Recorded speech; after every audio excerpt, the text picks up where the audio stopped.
June 2 Telangana రాష్ట్ర ఆవిర్భావ దినోత్సవ వేడుకలను ఘనంగా నిర్వహించేందుకు కాంగ్రెస్ ప్రభుత్వం సిద్ధమైంది. వేడుకల నిర్వహణ కోసం ఎన్నికల కమిషన్ పర్మిషన్ ఇవ్వడంతో ముమ్మర ఏర్పాట్లు చేస్తోంది.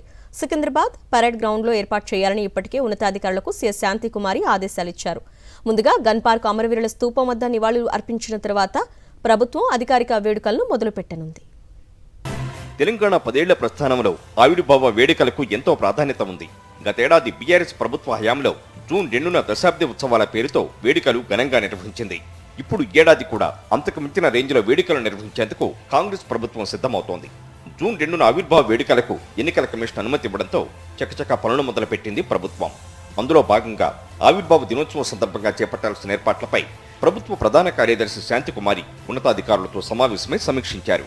సికింద్రాబాద్ పరేడ్ గ్రౌండ్లో ఆవిర్భావ వేడుకలను జరపనుండడంతో అక్కడ విస్తృత ఏర్పాట్లు చేయాలని అధికారులను ఆదేశించారు.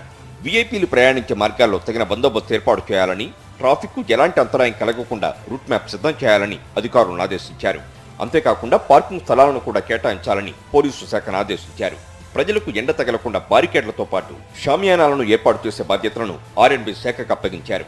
సభా ప్రాంగణ ప్రాంతాల్లో పారిశుద్ధ్య పనుల నిర్వహణతో పాటు తాగునీటి సౌకర్యం ఏర్పాటు చేయాలని, రోడ్డుకు ఇరువైపులా రంగురంగుల జెండాలను అలంకరించాలని జీహెచ్ఎంసీ అధికారులకు సూచనలు చేశారు. ఇటు పండుగ వాతావరణాన్ని తలపించేలా కళాకారులతో ప్రదర్శనలు ఏర్పాటు చేయాలని సాంస్కృతిక శాఖను, నిరంతరాయం విద్యుత్ సరఫరా చేయాలని విద్యుత్ శాఖను సీఎస్ శాంతికుమారి ఆదేశించారు. అసెంబ్లీ ఎదురుగా ఉన్న గన్ పార్క్ లో అమరవీరుల స్తూపం వద్ద సీఎం రేవంత్ రెడ్డి నివాళులర్పించిన తర్వాతే వేడుకలు అధికారికంగా మొదలు కానున్నాయి. అయితే ఈ వేడుకలకు సోనియా గాంధీని పిలిచి ఘనంగా సన్మానం చేసే ఆలోచనలో సర్కారు ఉన్నట్లు తెలుస్తోంది. అదే మండలం, జిల్లా, గ్రామీణ స్థాయిలో సైతం ఉత్సవాలను ఘనంగా నిర్వహించాలని ఏర్పాట్లు చేస్తోంది ప్రభుత్వం. ఇక తెలంగాణ రాష్ట్రం ఏర్పడి 10 ఏళ్లవుతున్న నేపథ్యంలో పరేడ్ గ్రౌండ్ల ఆవిర్భావ దినోత్సవ వేడుకల్లో కీలక ప్రకటనలు, ఆవిష్కరణలు చేయనున్నట్లు తెలుస్తోంది. రాష్ట్ర అధికారిక గీతంగా జయ జయ హే తెలంగాణ పాటను విడుదల చేయనున్నట్లు ప్రభుత్వ వర్గాలు తెలిపాయి. దీంతో పాటు అధికారిక చిహ్నం తెలంగాణ తల్లి రూపాన్ని ఆవిష్కరించనున్నట్లు, కొనసాగింపుగా ఉద్యమకారులను సన్మానించేందుకు జాబితాను సిద్ధం చేస్తోంది ప్రభుత్వం.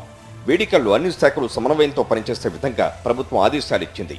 ఈ వేడుకలను చరిత్రలో నిలిచిపోయేలా నిర్వహించాలని కాంగ్రెస్ ప్రభుత్వం ఫిక్స్ అయింది.